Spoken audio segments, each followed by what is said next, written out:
Having said that کہ یہ بیماری جو ہے کردار کی خرابی سے نہیں آتی، موڈ کی خرابی سے آتی ہے، پر یہ بیماری جاتی تب ہے جب کردار کی خرابیاں نکل جاتی ہیں. یہ کردار کی خرابیاں آگے آگے نکلتی ہیں، پیچھے پیچھے یہ بیماری نکلتی ہے. اور اگر آپ 12 سٹیپ پروگرام کی بات کریں جو تھوڑی دیر پہلے آپ کر رہی تھی 12 سٹیپ پروگرام کی بات، تو اس میں کتنے سٹیپ ہیں جو کردار کی خرابی کی بات کرتے ہیں. سٹیپ 4 ہے جس میں ہم ایک انوینٹری بناتے ہیں، اپنا بئی کھاتہ بناتے ہیں، اپنے جو کردار کی خامیاں ہیں ان کی ایگزیکٹ نیچر کو بیان کرتے ہیں. چوتھا سٹیپ ہے جس میں یہ ہم کرتے ہیں کہ کردار کی خرابیوں کو اب ہٹانا ضروری ہے. اپنے بندے کو اس دلدل میں سے نکالنے کے لیے اوپر سے کردار کی خرابیوں کو ہٹانا ضروری ہے. اور چوتھے قدم میں یہ کرتے ہیں. پر اس سے پہلے تیسرے قدم میں سرنڈر آتا ہے، جس کا بھی آپ ذکر کر رہی تھیں کہ ہم نے فیصلہ کیا کہ اپنی مرضی کو اللہ کی مرضی کے پیچھے ڈال دیں گے، جیسا بھی ہم کچھ اللہ کو سمجھتے ہیں، خدا یا بھگوان یا اللہ یا گاڈ، جیسا بھی ہم سمجھتے ہیں. تو تیسرے قدم میں تو ہم فیصلہ کرتے ہیں، اور چوتھے قدم میں ہم باقاعدہ لکھ کے بناتے ہیں کہ یہ کردار کی خرابی آ گئی، یہ آ گئی، یہ آ گئی. انٹرونشن ڈیٹا میں یہی کام فیملی ممبرز کرتے ہیں. اور پھر پانچویں قدم میں اپنے آپ کو اللہ کے سامنے موجود دیکھ کے کسی اور انسان کی موجودگی کو بیچ میں رکھ کے تو ہم مان لیتے ہیں کہ ہاں یہ کردار کی خرابیاں ہمارے اندر آ چکی ہیں.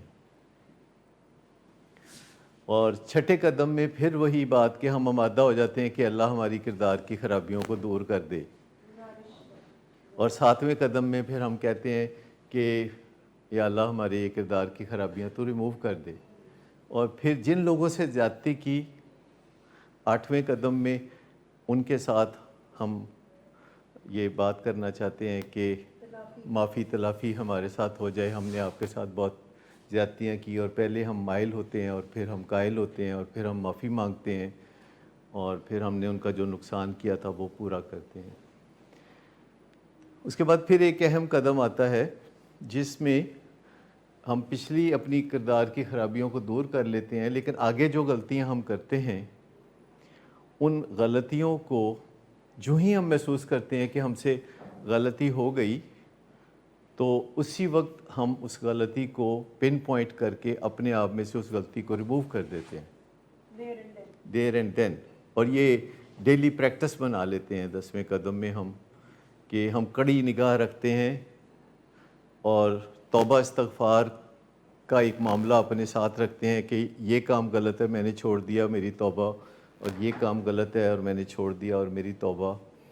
اور روزانہ جب ہم پن پوائنٹ کرتے ہیں کہ یہ بیچ میں پھر کوئی کریپ ان کر رہی ہے، کوئی غلطی کوئی چیز بیچ میں پھر آ رہی ہے، تو وہ پھر ہم اس کے اوپر نظر رکھتے ہیں. اس سے پھر ایک چیز پیدا ہوتی ہے جس کو روحانی بیداری کہتے ہیں. یہ 12 قدموں میں ہم کہتے ہیں کہ روحانی بیداری کیسے پیدا ہوتی ہے، اور وہ 12واں قدم ہے جس میں ہم روحانی بیداری کی بات کرتے ہیں. اور ہم اپنے دل میں سوچتے ہیں کہ جبکہ روحانی بیداری ہمارے اندر پیدا ہو چکی ہے تو ہم اپنی زندگی میں انہی اصولوں پہ کاربند رہیں، لیکن دوسرے لوگوں تک اس پیغام کو پہنچائیں کہ جو ابھی بھی سفر کر رہے ہیں. لیکن 12ویں قدم سے پہلے 11ویں قدم میں ہم اللہ سے ایک کانشیس کانٹیکٹ بناتے ہیں جسے میڈیٹیشن میں کرتے ہیں، جیسے لوگ استخارہ کرتے ہیں، جیسے لوگ جو ہے اپنے تصور کے خدا سے رابطہ قائم کرتے ہیں اور کسی معاملے میں پوچھتے ہیں کہ اس معاملے میں تمہاری مرضی کیا ہے، اور اس سے براہ راست جو کانشیس کانٹیکٹ شعوری رابطہ جو ہم بناتے ہیں اللہ سے، اور ہم پوچھتے ہیں کہ تمہاری مرضی کیا ہے کہ یہ جو معاملہ میں کرنے لگا ہوں کیا میں کر گزروں یا نہ کروں، اور اگر میں یہ معاملہ کروں تو تم مجھے اسٹرینتھ دینا، اور اگر تم چاہتے ہو کہ میں معاملہ نہ کروں تو تم مجھے کمزور کر دینا. اس کو استخارہ بھی کہتے ہیں ہمارے اپنے کلچر کے کانٹیکسٹ میں. لیکن یہ جو سارا کا سارا معاملہ ہے یہ توبہ استغفار کا معاملہ ہے کہ جو ڈیلی بیسس پہ جب ہم کرتے رہتے ہیں تو روحانی بیداری کو نشو و نما ملتی رہتی ہے۔ ایک امام ہیں امام احمد بن حنبل، ان کا ایک واقعہ ہے جس سے آپ کو اس میں تھوڑی مدد ملے گی کہ اس کا جو اجر کیا ہے یا اس کا فیض کیا ہے یا اس سے کیا چیز ہے جو ہمیں ملتی ہے۔ امام احمد بن حنبل کے نام سے آپ واقف ہیں، اور امام احمد بن حنبل تبلیغی دوروں پر رہتے تھے، اور ایک دفعہ وہ تبلیغی دورے پر تھے اور کسی گاؤں میں وہ پہنچے اور تبلیغ سے فارغ ہوئے تو رات لیٹ ہو گئی، تو انہوں نے لوگوں کو بتانا پسند نہ کیا کہ میں امام احمد بن حنبل ہوں، اور انہوں نے سوچا کہ وہ مسجد میں ایک رات گزار لیں اور پھر اپنی اگلی منزل کی طرف چل پڑے۔ تو وہ عشاء کی نماز پڑھنے کے بعد مسجد میں سو گئے، لیکن مسجد کے ایک منتظم نے آ کے ان کو ٹھوکر ماری کہ تم مسجد میں کیوں سو رہے ہو، تو یہ تو سونے کی جگہ نہیں ہے، نکلو باہر۔ تو وہ خاموشی سے اٹھے، انہوں نے اپنا کوئی تعارف نہیں کرایا، اور آ کے تو مسجد کے باہر دروازے کے سامنے کوئی تھوڑی جگہ تھی تو وہاں وہ سو گئے۔ اتنی دیر میں جو منتظم ہے وہ فارغ ہو کے اندر سے پھر آیا واپس باہر کی جانب، تو اس نے دیکھا کہ وہ پھر یہاں سوئے ہوئے ہیں، تو اس نے ایک اور ٹھوکر ماری اور کہا اٹھو یہاں سے، تمہیں پہلے بھی سمجھایا تھا کہ تم یہاں نہیں سو سکتے۔ تو وہاں سے اٹھ کے تو وہ مسجد کے قریب تھوڑے فاصلے پہ کوئی دکان تھی تو اس کے تھڑے پہ جا کے سو گئے۔ تو وہ منتظم جو تھا وہ اس کی پھر بھی یہی خواہش تھی کہ یہ نظر نہ آئے، تو جا کے اس نے پھر ایک ٹھوکر ماری اور کہا کہ نکلو یہاں سے، تمہیں منع کیا یہاں مت سو۔ وہ پھر اٹھ کے تو آگے جا کے کچھ فاصلے پہ سو گئے، پھر ان کو ایک ٹھوکر پڑی، اور پھر وہ آگے ایک نان بائی کی دکان تھی، تو اس نان بائی نے ان کو کہا کہ آپ چاہیں تو میرے گھر پہ رہ سکتے ہیں، اور وہ انہیں جانتا نہیں تھا۔ تو انہوں نے اس کی دعوت قبول کر لی اور اس کے گھر جا کے تو قیام کیا، اور جب گھر جا کے قیام کیا تو ایک رات کے قیام میں انہوں نے دیکھا کہ وہ بہت ہی اچھا انسان ہے نان بھائی، اور بڑی خدمت کی اس نے، اور اس نے جو ہو سکتا تھا ان کے لیے کیا۔ اور امام حنبل نے دیکھا کہ یہ جو نان بھائی ہے یہ تو بہت ہی اچھا انسان ہے، اور صبح جب وہ جانے لگے تو اس کو انہوں نے پوچھا کہ یار تم تو بہت اچھے انسان ہو، تو میں نے تمہیں دیکھا ہے کہ تم ساری رات میری خدمت کرتے رہے ہو، اور ہر خدمت کرنے کے بعد پھر تم توبہ استغفار کرتے تھے، تو تم یہ جو توبہ استغفار کرتے تھے تمہیں اس کا کوئی فائدہ بھی ہوا؟ تو اس نے کہا کہ میرے توبہ استغفار کرنے کی جو عادت ہے اس کا مجھے فائدہ یہ ہوا کہ میری ہر دعا قبول ہوئی، میری ہر دعا قبول ہوئی، پر ایک دعا میری قبول نہیں ہوئی، اگر آپ میرے لیے دعا کریں تو شاید میری وہ دعا بھی قبول ہو جائے۔ تو انہوں نے پوچھا کون سی دعا ہے جو تمہاری قبول نہیں ہوئی؟ اس نے کہا کہ میری یہ دعا قبول نہیں ہوئی کہ میں امام حنبل کو ملنا چاہتا ہوں لیکن میری کبھی ان سے ملاقات نہیں ہو سکی، میری دعا ہے کہ آپ دعا کریں تو میں ان کے حضور کبھی پیش ہو جاؤں اور میں ان کی زیارت کر سکوں، ان سے میں مل سکوں۔ تو حضرت امام حنبل کہتے ہیں کہ میں ہی ہوں امام حنبل، اور تم دیکھو کہ توبہ استغفار کا اتنا اجر ہے کہ میں ٹھوکروں کے ساتھ تمہارے قدموں میں لا کے گرا دیا گیا ہوں۔ تو یہ بات جو انہوں نے کہی تو وہ نان بھائی کے آنسو جو ہیں وہ زار و قطار نکلنا شروع ہو گئے، اور وہ پھر توبہ استغفار میں چلا گیا۔ تو جو بات ہے ہمارا یہ جو نشے کی بیماری کا معاملہ ہے جس میں ہمارا پورا گھر تڑپتا ہے، پورا جو گھر ہے ہمارا تڑپتا ہے، اور ہم ایروگنس میں رہتے ہیں، ہم کہتے ہیں میری مرضی، میں نے سرنڈر نہیں کرنا، میرا کیا قصور ہے، میرے تو گھر والوں نے میرا بیڑا غرق کر دیا۔ یہ جو منتراز ہیں، یہ جو تسبیح ہم کرتے رہتے ہیں کہ میرے گھر والوں نے میرا بگاڑ دیا حلیہ، میں بیچارہ مصیبتوں میں ان کی وجہ سے پھنس گیا، اب خبردار کوئی میری طرف دیکھے نہ، اور میں جب چاہوں گا ان قریب چھوڑ دوں گا. اس طرح نہیں ہوتا. یہ بہت ہمبل ہونے کی بات ہے. یہ ہمبل ہو کے توبہ استغفار کی بات ہے، جو ہر دن ہر بندے کو، ہر انسان کو، ہر مسلمان کو نہیں، ہر انسان کو کرتے رہنا چاہیے، کیونکہ اس کے بغیر، استغفار کے بغیر، اپنی غلطیوں سے نجات کے بغیر سکون نہیں مل سکتا. سکون جسے سیرینٹی کہتے ہیں، یہ جو دولت ہے، یہ یقینی طور پر توبہ استغفار اور اپنے اوپر گہری نظر ڈالنا اور اپنے جو کریکٹر ڈیفیکٹس ہیں ان کو دور کرنے کی وجہ سے ہوتا ہے. ہم سب معاشروں میں پرورش پاتے ہیں اور معاشرے سے اچھی بری باتیں سیکھتے ہیں، اور فارچونیٹلی اور انفارچونیٹلی کبھی کبھی ہم بڑے افسر بن جاتے ہیں، بڑے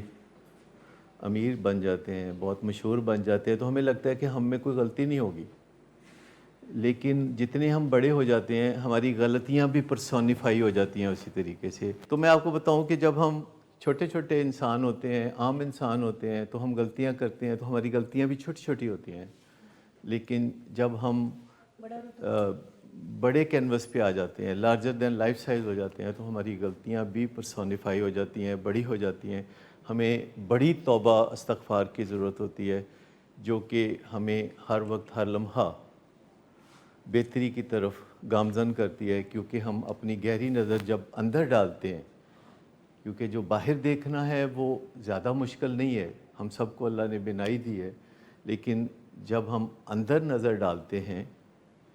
تو اندر دیکھنا بہت مشکل ہوتا ہے. لیکن جب ہم اپنے اندر دیکھنا شروع کر دیتے ہیں اور وہاں سے اپنا نقطہ نظر حاصل کرتے ہیں تو پھر ہمیں سکون کی وہ دولت ملتی ہے اور کریونگز ہماری جان چھوڑ دیتی ہیں. تو یہ جو میں نے ابھی آپ کو واقعہ سنایا حضرت امام حنبل کا، یہ ایک اسپرچول واقعہ ہے. یہ فیری ٹیلز ہیں جو کہ آپ کو لٹریچر میں ملتی ہیں. جب آپ پڑھتے ہیں لٹریچر تو یہ فیری ٹیلز ہیں، یہ ہمیں سدھارنے کے لیے، موٹیویٹ کرنے کے لیے موجود ہوتی ہیں. اور اگر آپ 12 قدموں کے پروگرام کو دیکھیں تو اس میں کتنا زیادہ ایمفیسس ہے کہ اگر آپ نشے سے نجات حاصل کرنا چاہتے ہیں تو آپ دیکھیے کتنے قدموں میں ذکر ہے خدا کی پاک ذات کا، کہ آپ دوسرے قدم میں ہی آپ کو پیغام ملتا ہے کہ a power greater than my self, یعنی مجھ سے بڑھ کے کوئی طاقت ہے جو کچھ کر سکتی ہے، میں نہیں. اور تیسرے قدم میں آپ فیصلہ کرتے ہیں کہ پھر اپنی مرضی اس کے پیچھے لگاتے ہیں. پھر چوتھے قدم میں اپنے کریکٹر ڈیفیکٹس، پانچویں قدم میں تو اللہ تعالیٰ سے کنفیشنز، اور چھٹے قدم میں آمادگی کہ ہاں میں بدل سکتا ہوں تو بدل جاؤں، اور ساتویں قدم میں اللہ سے کلیئر ریکویسٹ کہ مہربانی کر کے تو میرے کریکٹر ڈیفیکٹس کو ریموو کر دو. اور پھر دوسرے لوگوں سے معافی تلافی کرنا، اور پھر ہر روز اپنی غلطیوں پہ کڑی نگاہ رکھنا اور توبہ استغفار کرنا، اور پھر 11ویں قدم میں اللہ سے رابطہ ہی بنا لینا کہ اس کی مرضی پوچھنے میں آپ کو کوئی مشکل ہی پیش نہ آئے. کہ کوئی بھی معاملہ ہو تو آپ آنکھیں بند کریں، اللہ سے رابطہ بنائیں، بولے کہ اچھا اس معاملے میں یا اللہ تیری مرضی کیا ہے. ٹھیک ہے. تو یہ جو کانشیس کانٹیکٹ ہے گاڈ کے ساتھ، اس کے نتیجے میں پھر ایک روحانی بیداری پیدا ہوتی ہے. جو اصل مزے کا تحفہ ہے وہ اس وقت آتا ہے، نشہ چھوڑنے کے فوراً بعد نہیں، روحانی بیداری کے ساتھ. پھر کوئی کریونگ نہیں ہوتی. روحانی بیداری آتی تو پھر کوئی کریونگ نہیں ہوتی، کیونکہ روحانی بیداری ایک سیرینٹی دیتی ہے. اور پھر آپ کے دو کام رہ جاتے ہیں کہ اپنی زندگی میں انہی پرنسپلز کو لاگو رکھو، اور جو لوگ ابھی بھی سفر کر رہے ہیں ان تک پیغام ضرور پہنچاؤ.